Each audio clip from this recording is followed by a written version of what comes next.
Hi guys, welcome back to my channel. I'm gonna be doing a little bit of a different video. I always say that every video. I try to do something different like every video because I don't want the same content on my channel all the time, I guess. Today's video, I thought I could do like a little chit chat, sit down video. I've got myself a little tea. I just got an English breakfast tea with a splash of milk in there. And then a sugar. I thought I could just sit down and answer some questions from Instagram. So I did put a little poll, or like a question box, sorry, on Instagram, and you guys have asked me like a few questions on the topics of like self-love, anxiety, things like that. And I thought it'd be like fun to just sit down and chat with you guys about those topics, but obviously me giving my opinion on them and yeah, answering you guys' questions. I have my phone right here. I'm just gonna go on Instagram. Someone asks, what's your favorite self-love activity? I think one of my main self-love activities is obviously skincare. I think skincare for me is a really big thing. Like when my skin is in good condition, I feel great about myself. I think it's the same as like people with makeup. If they put makeup on, they feel better about themselves. They feel more alive, fresher, ready for the day. I feel like I don't have to wear makeup every day. I only really wear makeup like a full beat like this to work. But on my day-to-day basis, I'll wear probably maximum like a tinted moisturizer or nothing on my skin. And as long as I have skincare, I feel so much better in like myself. So that's my favorite self-love activity. I love to like do like wind down routines at night. So like masks, my Dr. Dennis Gross Spectralite, some needling, but masking I would say is like my favorite. Do you find as you've gotten older that you love yourself more? Yes and no. I feel like, well, in general, yes. I feel like as you grow older, you do feel more comfortable in yourself. You don't really care as much about what people think. I think there is still a long way to go for me to feel like 100% in myself. But I definitely do know myself more now than I did when I was younger, which is obviously a benefit. But then sometimes I do doubt myself and, you know, doubt my direction in life and what I'm doing and, you know, things like that. But everyone has those days that you doubt yourself, right? So don't feel hard on yourself. Just don't let those negative thoughts get to you or influence and make big decisions from those small little like feelings, basically. And I think that's a major lesson I have learned, just to kind of like give yourself time, because I do like suffer from anxiety sometimes, and I know that those moments when I get triggered with anxiety, not to make big decisions from those little feelings that can trigger you, because you know they're just a fleeting moment and feelings. Try to have like alone time. Alone time is like the best, I think, for me, and it really helps me when I'm alone, or just even when I don't want to be alone, because there are times when I don't want to be alone, where I do want to be with someone and just being with a friend and just not even talking about it, just doing something else that distracts myself from those thoughts and those feelings. It helps so much. Having that amazing friend that, you know, you can just laugh and have the similar interests with, and just, you know, can talk about other things, and yeah, that's really helpful. How do you control your anxiety? That's a very hard question. If everyone knew that, then anxiety wouldn't exist, I reckon. But I don't know. I've never really mastered to control it. I've only learned how to kind of just live with it for the moment and try to do things to take my mind off it, because there's certain things that happen that triggers me, and you know, it's always around the same topics, I guess. And once it's been triggered, it's hard because it brews. For me, it like brews over the day, and then I can't sleep at night. I don't have an appetite, things like that. And sometimes for me, it might not even last a couple days or hours. It might last weeks.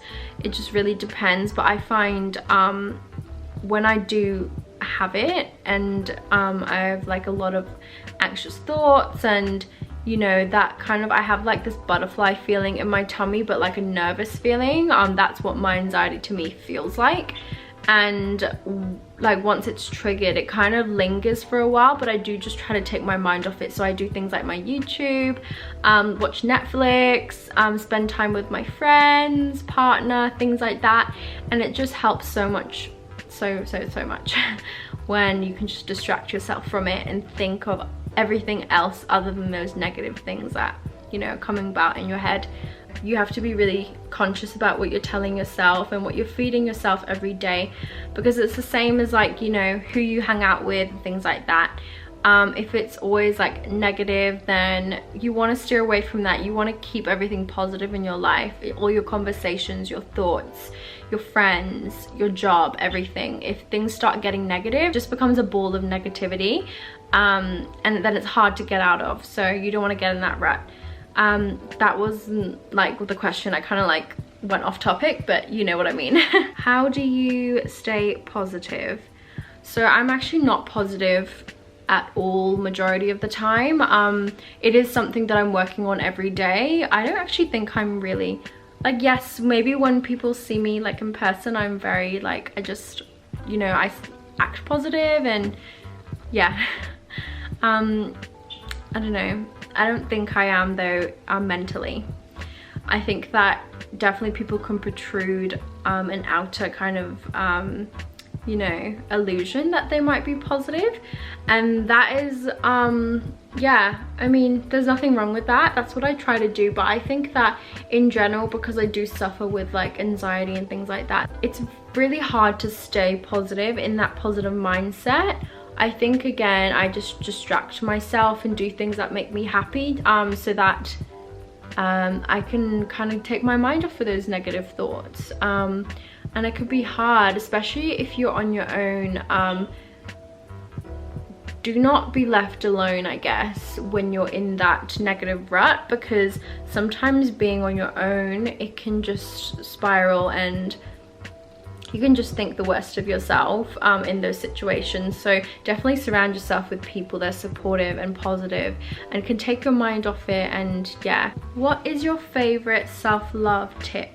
I reckon that mostly self-doubt, in my opinion, comes from caring what people think, right? So if you stop caring about what people think, that's when you'll really start to just accept yourself for who you are. Because if you're constantly caring about what people think, you're gonna want to change or constantly change yourself, and that's not obviously a good thing. You don't want to change yourself to fit in, or change yourself so someone will like you, or change yourself so a boy will stay with you.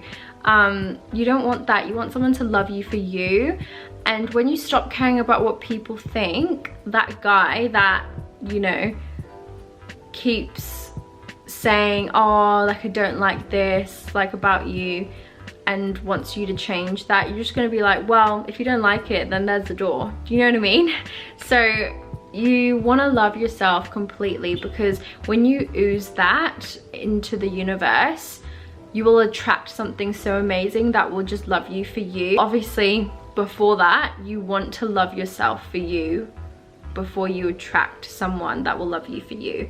So it is really important to practice self-love. It is something that that you do every day. It's not something that you just, you know, you think about every now and then and expect it to happen, because it won't happen. You have to practice self-love, and just so many different things with yourself you have to practice daily, because if you do not, then it's just not gonna happen, is it? It's something, it's the same as like if you go to the gym every day, you're probably gonna achieve that, you know, muscle that you want to build, that booty that you want to build, to like lose weight, things like that. It has to be consistent for you to make a difference. And that's what I really believe, that you need to be constantly feeding yourself positive things, and loving yourself, and not only the good, your flaws as well.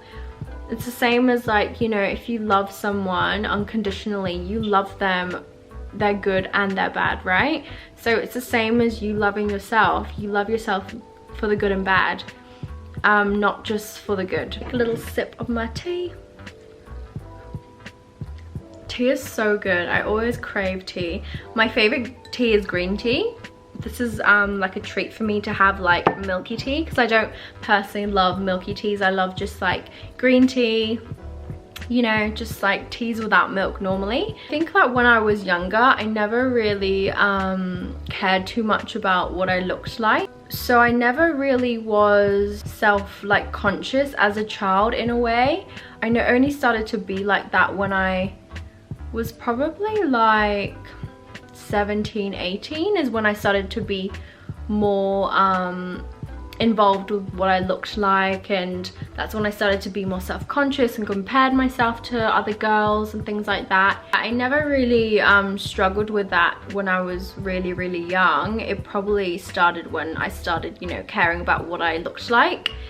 And then, yeah, obviously a lot of people as well, you know, they get things done like lip filler and Botox and things like that. And I know that some people see that in a negative light, but I think that it's totally fine as long as you're not hurting yourself or someone else in the process to get that done. Get it done to make yourself feel better about yourself. That's what those things are for, so you can change little things about yourself. But I don't think you know, people should get massive surgeries to look like certain people. You should just get things to enhance yourself. It should all be little enhancements to enhance your beauty, not to completely change what you look like, if that makes sense. I know like a lot of people probably think like, oh, I got lip filler because I was self-conscious, I got cheek filler because I was self-conscious. No, that's actually not the case. I was actually never self-conscious about my lips. I actually was never really like, oh, I really want to change something about my appearance. I kind of just wanted to enhance things.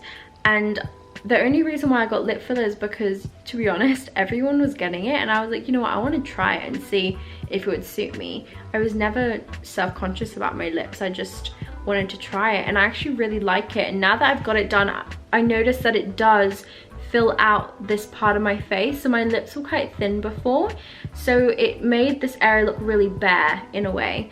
So now that my lips have kind of filled this area, it kind of balances my face more, and doctors have said that as well to me, that it's balancing my face more having lip filler. I obviously wouldn't go any bigger than this. This is the biggest I'd go, and I have kind of overdrawn them with my red lipstick, but yeah. And I got Botox just to kind of look fresher and kind of prevent fine lines and wrinkles as well, because I honestly believe prevention is key. Don't try to correct things after it's happened, because it's going to be much harder to get it back to where it used to be. What triggers your anxiety? This is a very personal one, I guess. What triggers my anxiety? It's quite hard because it depends the situation. It just could be a certain situation, or just how someone acted towards me, or how I think that they acted. Because sometimes it's really all in my head, you know? Anxiety really is just all in our head, and you know, it's just one little thing that makes us doubt ourselves, and then it just triggers it, and it brews there, and brews and brews and brews. I really care about what people think of me as a person, because obviously I know how I am in my friends and things like that. But if someone thinks a certain way about me without even meeting me or knowing me, that does kind of trigger it a little bit. Day-to-day life, things at work trigger me, certain customers, how they've acted towards me, their energy. You know, energy is a really big thing. It can be picked up from someone, and you just feel like crappy about yourself. Because that person feels crappy about themselves, and then they take it out on you. Do you know what I mean? It's really hard to pinpoint a one topic, because it's a lot of different things. Another thing that gives me anxiety is my parents, for example. Disappointing my parents, them being disappointed in me.